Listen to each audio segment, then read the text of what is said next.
Halo teman-teman, kembali lagi di channel Nopi Sulastri. Di sini saya akan membahas apa itu perbedaan dari rumah subsidi atau yang disebut kredit kepemilikan rumah subsidi dan non subsidi. Pasti banyak banget teman-teman di sana yang ingin tahu lebih lengkap info dari perbedaan-perbedaannya itu seperti apa. Di sini saya akan sedikit dulu membahas apa itu KPR subsidi.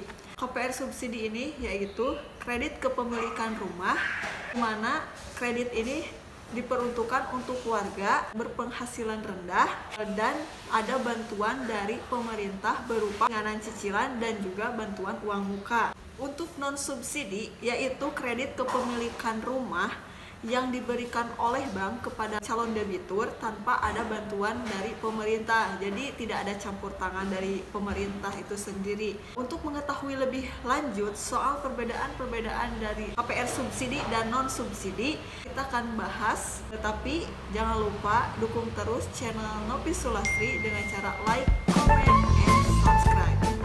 Perbedaan dari KPR subsidi dan non subsidi ini sangat jelas berbeda ya teman-teman. Jadi yang lebih banyak persyaratan lebih kepada yang KPR subsidi. Kenapa? Karena KPR subsidi ini menyangkut dengan beberapa pihak. Yang pertama bank, pemerintah, dan kreditur itu sendiri. Jadi ketika ada 3 poin ini otomatis persyaratannya pun banyak, berbeda dengan non subsidi hanya kepada kreditur itu sendiri dan juga bank pemberi kredit. Nah seperti itu. Untuk lebih jelasnya kita akan share perbedaan yang signifikan. Yang pertama warga negara Indonesia untuk subsidi. Bagaimana dengan halnya dengan non subsidi? Sama, untuk warga negara Indonesia sama harus ada di Indonesia. Terus yang poin yang kedua, untuk subsidi ini berusia 21 tahun minimal. Nah, untuk yang non subsidi ini minimalnya 18 tahun.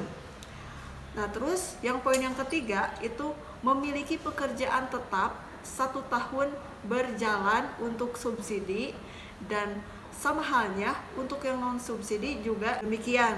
Nah, kalau misalnya karyawan kontrak itu untuk subsidi itu 3 tahun berjalan ya teman-teman. Dan untuk konvensional 2 tahun berjalan sudah bisa mengajukan. Poin keempat yaitu untuk subsidi belum pernah memiliki rumah. Biasanya nih kita itu sudah memiliki rumah dengan dibuktikan dengan SHM atau sertifikat hak milik atas nama si pengajuan. Misalnya si A, misalnya namanya Asep misalnya. Nah, kemudian Pak Asep ini telah memiliki rumah dengan dibuktikan oleh SHM-nya atas nama beliau. Otomatis ketika dia akan mengajukan KPR, meskipun rumah tersebut ditempati oleh orang tuanya atau saudaranya, itu tidak bisa mengajukan KPR karena menyatakan Pak Asep ini sudah memiliki rumah yang tidak layak menerima rumah KPR. Nah, untuk yang non subsidi bagaimana?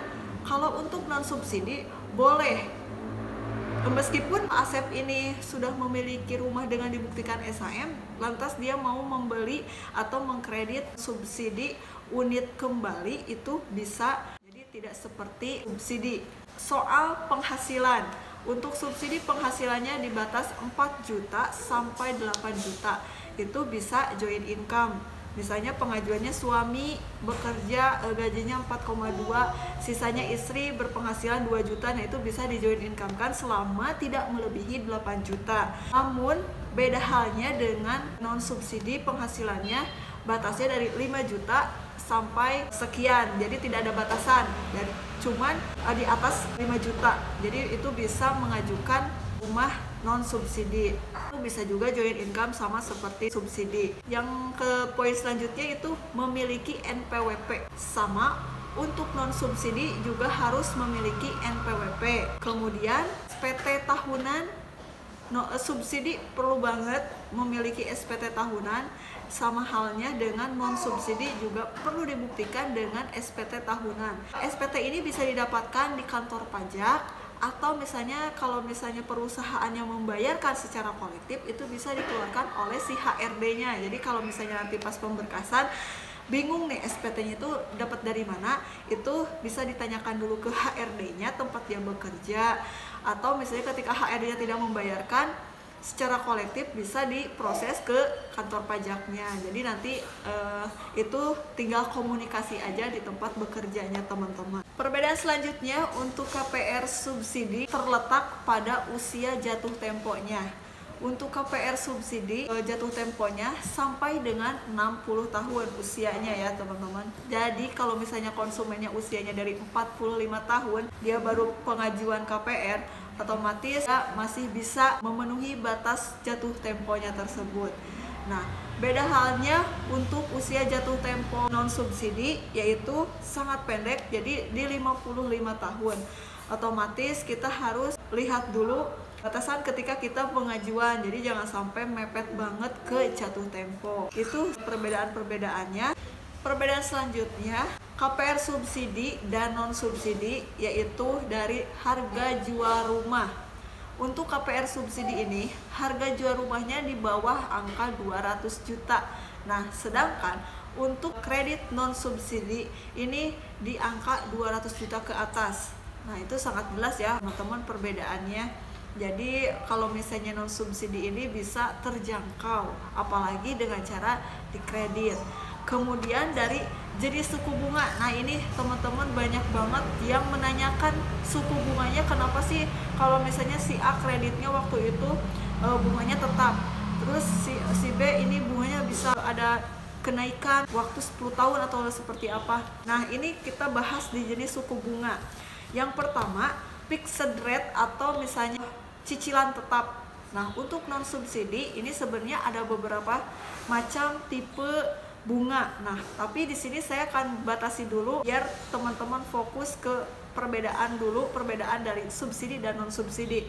Nah, fixed rate ini atau cicilan tetap ini, jadi ketika teman-teman pengajuannya di ACC 10 tahun, otomatis bunganya tetap akan segitu sampai dengan lunas. Bunganya kan 5% nih. Nah, itu akan tetap sampai dengan dia lunas 10 tahun tersebut. Nah, kemudian kalau non subsidi ini tidak sama dengan subsidi. Kalau non subsidi ini mengikuti suku bunga bank. Jadi ketika suku bunga bank lagi naik, berarti cicilan juga akan ikut naik. Nah, kemudian kalau misalnya kalau bunganya lagi turun, berarti cicilan kita akan mengikuti penurunan tersebut. Nah, jadi kita tidak bisa berpatokan terhadap kenaikan atau keturunan, jadi penurunan, jadi kita mengikuti bunga pasar yang ada di bank seperti itu. Nah, selanjutnya ukuran atau tipe rumah, sangat jelas perbedaannya. Untuk KPR subsidi ini ukuran dan tipe rumahnya pun sangat berbeda. Jadi kalau misalnya subsidi ini biasanya ada yang 22/72, 30/60, ada yang 32/72, atau tidak lebih dari 72, itu bisa dikatakan rumah itu subsidi. Nah, tapi untuk yang non subsidi ini luasnya lebih dari 72 meter dan bangunannya pun bisa 36 ke atas. Nah, karena harga jualnya pun berbeda, otomatis kita bisa melihat perbedaan-perbedaan yang paling signifikan, yang secara kasar juga kita bisa langsung membedakan. Jadi ketika kita niatnya mau cari subsidi, berarti otomatis kita sudah terlihat gambaran-gambaran secara jelas waktu survei rumah. Kemudian letak rumah atau lokasi rumah ini juga berpengaruh terhadap perbedaan-perbedaannya. Untuk KPR subsidi, di mana sih lokasinya? Kenapa KPR subsidi ini letak lokasinya itu berada di dalam pemukiman yang jauh dari kota? Nah, karena KPR subsidi ini menyesuaikan dengan harga tanah. Jadi kalau misalnya harga rumah subsidi diletakkan di pusat kota, otomatis tidak kekejar tanahnya karena kan sudah naik, misalnya kan kayak seperti itu. Nah, namun ada tujuan paling utama juga kenapa rumah subsidi ini berada di lokasi yang mungkin saat ini terpencil jauh dari keramaian kota. Karena tujuannya si developer ingin mengembangkan kota tersebut. Jadi ketika sudah ada pembangunan rumah, otomatis kota tersebut akan rame gitu kan, tumbuh pesat ekonomi, karena nanti sudah ada perumahan di sana yang tadinya tidak ada tukang sayur, jadi ada tukang sayur, mebel, dan tumbuhlah ekonomi baru di kota tersebut.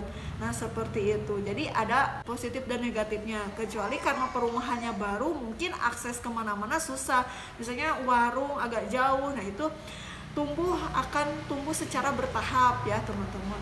Nah beda halnya dengan non subsidi, lokasinya berada di pusat kota, bisa juga berada tidak jauh dari kota. Nah karena kita juga mengejar harga tanah tersebut. Kemudian yang terakhir, waktu renovasi rumah. Nah ini yang teman-teman kemarin sudah saya bahas di video sebelumnya.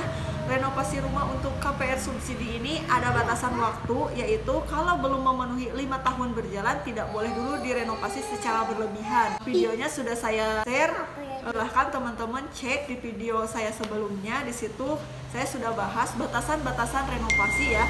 Kemudian untuk KPR subsidi ini tidak ada batasan waktu kapan sih saya mau ngerenovasi sesuai dengan rumah yang kita gambarkan. Misalnya saya pengennya tidak ada kesesuaian antara tampak depannya, pengen dirubah posisinya. Itu untuk non subsidi boleh kapan saja, atau mungkin pas terima kunci mau langsung renovasi silahkan. Jadi tidak ada batasan waktu, mau itu sekalipun merubah juga boleh teman-teman. Nah itu dia penjelasan yang lebih kompleks menurut saya, dan ini kita sharing aja perbedaan-perbedaan antara subsidi dan komersil. Jadi mulai sekarang teman-teman gak usah bingung mau pilih subsidi ataupun komersil, kita sesuaikan dulu budgetnya ya teman-teman. Sekian dulu video dari saya, kurang lebihnya mohon maaf. Wassalamualaikum warahmatullahi wabarakatuh. Jangan lupa like, comment, and share ya teman-teman, biar kita semangat bikin videonya. Dan juga yang membutuhkan info seputar subsidi atau komersil bisa memahami info tentang KPR subsidi lainnya. Terima kasih.